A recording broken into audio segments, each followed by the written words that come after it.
Assalamualaikum warahmatullahi wabarakatuh. Kabajamtootaaf jaallatamtoota hordoftoota maatii yuutuubii kiyyaadha. Nagaa rabbii bakkuma jirtan nutti isin ta'u isiniin jedha. Warri maatii kiyyan ta'in hundi keessanuu subscribe gochuudhaan viidiyoo kana like godhaatii tiktookiidhaan feesbuukiidhaan karaa dandeenya hundaan obboleewwan keenya argaa jirtu mee warri isinitti mul'atu akka footii kanatti. Ilmaan Oromoo mana hidhaa Suudi Arabiyaa ilmaan Itoophiyaati. Oromoo qofaa miti sabaaf sablammoota nama namummaa isaa qofittiidha sagalee ta'aniif. Obboleewwan kan koo viidiyoo kana like godhaatii akka bakka hundatti ummanni dhageettii dhabee mana hidhaa keessatti waggaa meeqaaf dararamee du'aan isaallee akkanatti kiisii waan ittiin kafanamu dhabee akkanatti mana hidhaa keessatti gatamee dararamaa jiru kanaaf sagalee ta'an. Mee namni akka kootiitti anis hidhamaadha obboleewwan kan koo Suudii Arabiyaa keessatti dararamaa jiran wajjiniin jettu viidiyoo kana waliif qoodi hundinuu immoo kanarraa fakkeenya fudhatanii akkanatti kiisii gurraachaa nama guutuu uffadheen jira dhaabbadhee isin argisiisuu danda'a akkuma isin argitan akka inni tulfaatu daqiiqaa tokkoof uffatanii akkanatti kiisii uffatanii turuu jechuun baay'ee warri ji'a meeqaaf uffata tokkittiidhaan achi keessatti hin jiraaniin uffata jijjiirrachuu dhabee cummaa sana keessa nama qophaa kan kootiin akkanatti gubataa jira. Qophaa kooti mana duwwaa keessan jira namni lama tokkollee na bira jiraate kan na cummee ittuu kiisii kana wajjiniin na dayiqu hin jiru garuu tokko ittiin kootuyyuu waan hin keessa jiru anatu beeka ta'a kana. Baay'ee tokko ulfaata. Kiisii gurraachaan ilmi namaadha utuu lubbuun jiru hidhamee gaafa du'es kiisiidhaan hidhamuu jechuun baay'ee tokko yaa ummata keenya siyaasaaf utuu hin taane obboleewwan keenya kana nuuf galchaa galanii biyya haadhaaf abbaa isaaniitti hadu'an mootummaa maaloo siyaasaaf jecha siqeeqne wal arrabsine amma atis waan humna keetii godhaa jirta garuu kun hin gahu ijoollee keenya nuuf galchi mana hidhaa keessatti dhumaa jirti irraa galchiteetta dhugaadha galchaan jiru sanii galata namaa balleessuun hin ta'u garuu warra hafan kana maaloo galchi biyya jiraatti dhaqanii rakkatanii biyya ofiitti du'anu biyya ofiitti wayyaadhaan kafaman yoo du'an illee biyya ofiitti wayyaadhaan kafanamu malee kiisii gurraachaan akkanatti hidhamanii tallaajaan kaa'amanu. Keessan na gubate dhugaan isiniin jedhaan baay'ee tokko ijoolleen Suudi Arabiyaa kun baay'ee waan namatti himnuuf dhabne baay'ee guban akka itti dubbatantu nurkaa bade mootummaan galchaan jiru jechuutti galchaa jira dhugaadha xiyyaara meeqaan guuraa ture har'as immoo ummanni achi keessa jiru nama 100,000 lakkaa'amuudha malee waan xiqqoo miti nama 100,000 nama 20,000 kan amma mana hidhaa keessa jiru kan mana hidhaa keessatti dararamaa jiru kun. Kana laalaamoo akkamitti nuti obboleewwan keenya warri bakkee jirru immoo gammachuu maali nuti dhagaamnaan callisnee ilaallare obboleewwan keenya callisuu hin qabnu. Baay'een siyaasattiin daldalachuu qofittiidhaaf sagalee ta'a. Warri waa'ee ijoollee irraa dubbatan suuraa durii fa'i poostii gootan rabbii sodaadhaa. Ijoollee ijoo galaa jiraatan dhugaadhaan waan dhugaa gabaasaa. Galaa jiru jettanii immoo suuraa bara 2015 16 isa durii waggaa 5-6 duraa fiddanii poostiin godhina. Bor isinirras gahuu danda'a dararaan hadha ilmaan kan keenya obboleewwan keenya mana hidhaa keessatti irra gaharu kun. An obboleewwan koo Suudi Arabiyaatii wajjiniin hidhameen jira kun akkanatti hidhamaadhaanis hidhameen jira. Nama gaddisiisa dhugaan isin jedha.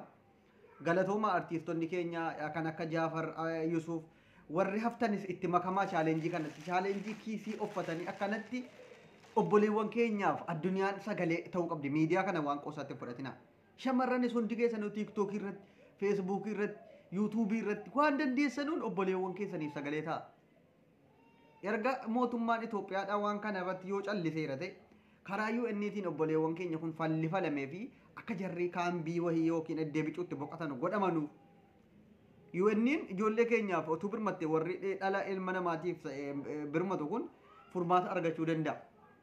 Garaa UN'tti iyyuudha bakalaaf erga mootummaan biyya ijoollee kana galchuuf humna dhabeessa ta'u itti baay'atanis haa ta'u ijoolleen kun immoo dhumaatti mana keessatti akkanatti daabboo gogaa tokko itti nyaatte kiisiidhaan maramtee simmintoora nama 400 300 mana tokko keessatti affanamtee jireenyaan ta'u jireenyaan jedhamu dhugaan isin jedhama.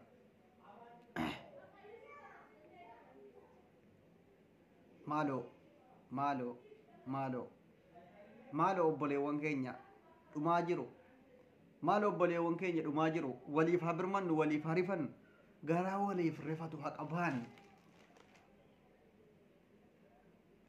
gammachuu wayii dhabne bar biyya keessatti akkana biyya keessatti akkanatti guban maal rabbiin Itoophiyaa kanatti waan dallane wayii qaba ta'ee hin barre malee waggaa sadan kana biyyattiin Itoophiyaa waan masiin taate wallaalle.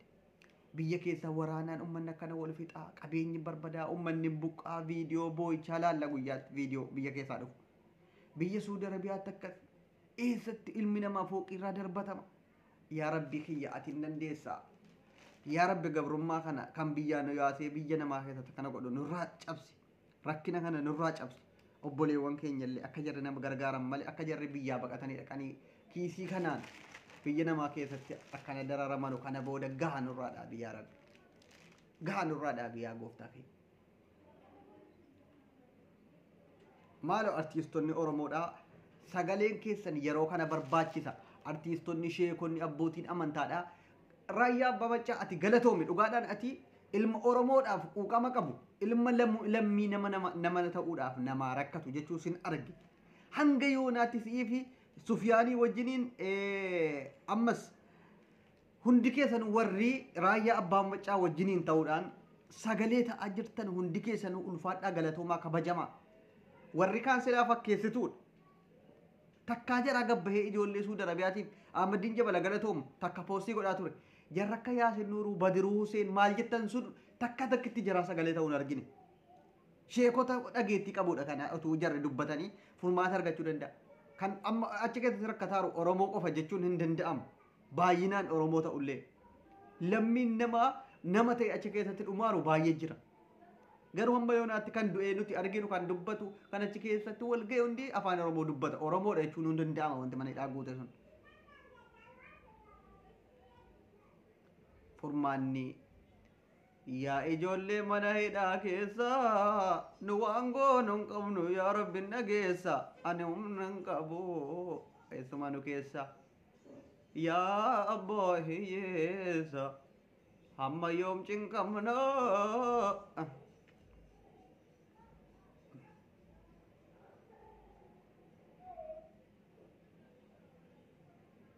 Duumessaa heef jira roobuuf bakakka dibaakee koo jiraan sodaadhu bokka.